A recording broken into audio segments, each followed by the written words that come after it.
At the Levant fire station, the trucks were pulled out into the parking lot one by one. Helmets, coats, boots were put on, and equipment was checked.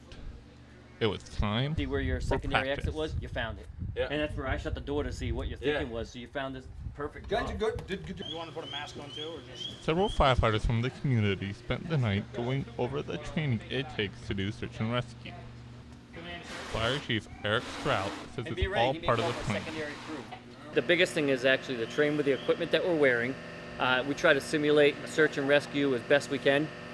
So we want to get a scenario so that we get the gear, we practice wearing the air pack, and then we want to simulate flowing air, and then we have down firefighters and then rescue missions.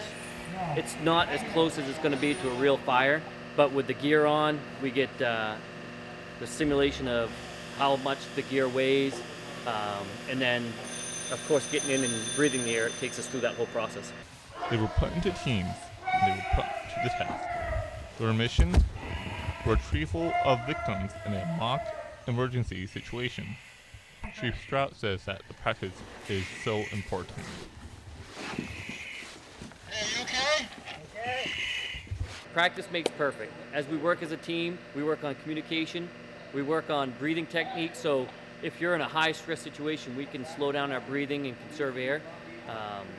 If you only have a certain amount of time on an air pack, if you can conserve that breathing in a high stress or high crisis situation, that's going to mean the difference between life or death.